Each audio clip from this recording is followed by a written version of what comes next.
Well, I believe that the only way that America and the world will ever really find out what happened to us when we unleashed the hounds of hell and moved down this path of torture is through a truth commission.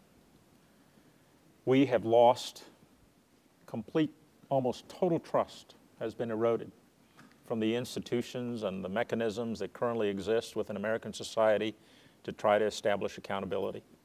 It's about us finding out what happened to us as a country. How did we allow ourselves as a nation, as a society, to move down this path?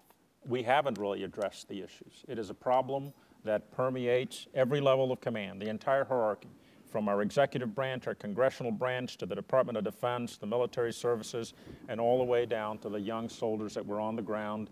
Some cases, in fact, applying the orders of higher headquarters to conduct some of these interrogations and some of this torture, and in a lot of cases, truly committing criminal acts. And all of that has come together and gotten mixed up and become conventional wisdom for America, and it will not be resolved until we can in fact have a truth commission that's objective. And until we can establish that, I don't believe we will ever get to the roots of what actually happened to us. So you're supporting a truth commission? Absolutely. Absolutely. I have no problems with that. And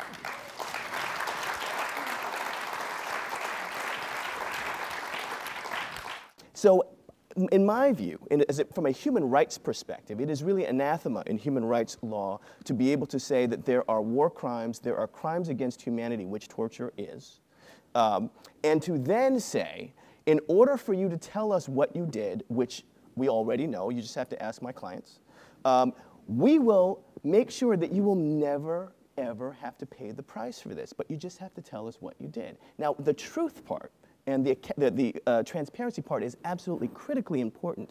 However, the most important piece is the accountability part. And it is,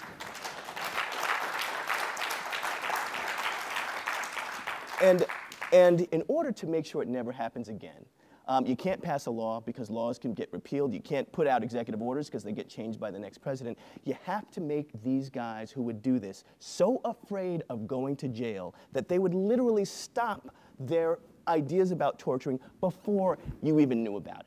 The point of this whole thing is, if there was a credible fear for these people to go to jail, a credible fear, we might never have seen this. And what I don't want to see happen moving forward is that we half-step on this issue just by getting the truth out there without the hammer.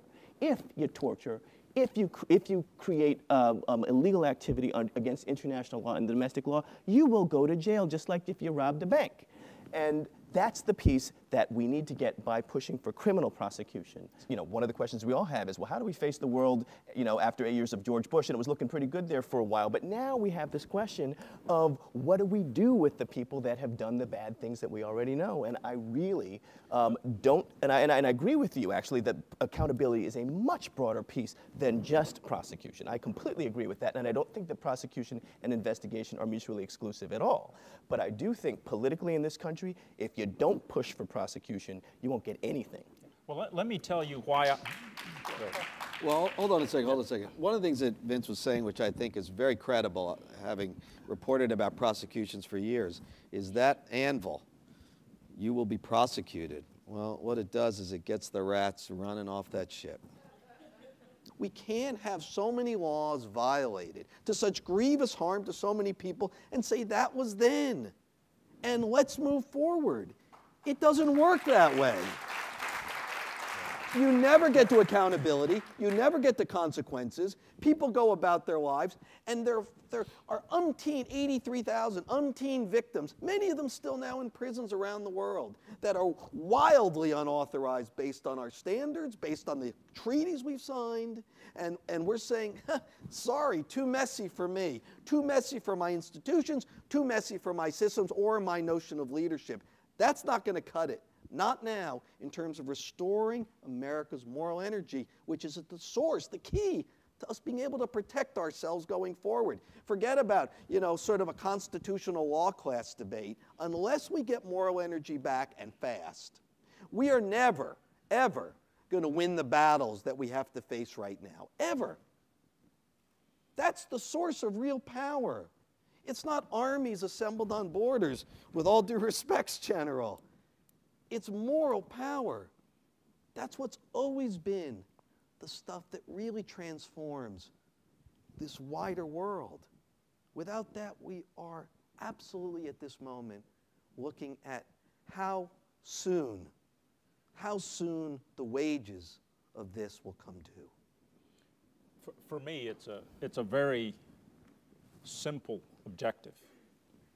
As a wartime commander and having led soldiers in battle 3 different times, it's about our young sons and daughters. The next time that America goes to war, I don't want a commander to be looking back at all of the crosses that line those cemeteries. And for me, it was 843 in Iraq and over 7,000 wounded. I don't want for that commander in the future to look back like I do today and realize that because America decided to leave the moral high ground, we sacrificed young men on the battlefield. That must never happen to America again. Whether it is the United States military, whether it is our intelligence community, whether it is the civilian control over the military, that is something that is America's gift to the world, honestly, in this point in time and in civilization. Whatever we decide needs to be done to redress the wrongs that we've committed as a culture and as a country over the last 8 years, those need to be things that make us whole again, that allow our institutions to function, or we need a revolution. Those are our only choices.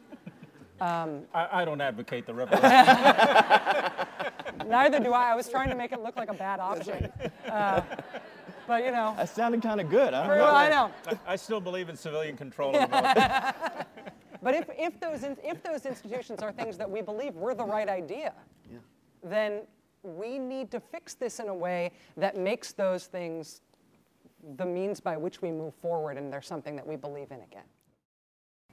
We have laws against torture. That's why the Geneva Conventions prohibit cruel, inhumane, and degrading treatment, because they seem like they might work all the time in every new crisis and every civilization. There's a reason that we have laws against these things, not because that they seem useless, but because it always seems like they might work. That's why people always want to do them. It's not out of sadism and imagination that we always want to do this, that we know about the Spanish Inquisition, that we know about the rack, that we know about the waterboard, about all these things that have been done. It always seems like it might work. And so we have these rules that don't allow us to do it, that actually aren't at all contingent on whether or not it works. They're just off the table. You can't consider them, and the reason there has to be a law against them is because we understand through civilization, the history of civilizations, that we will be tempted to do those things.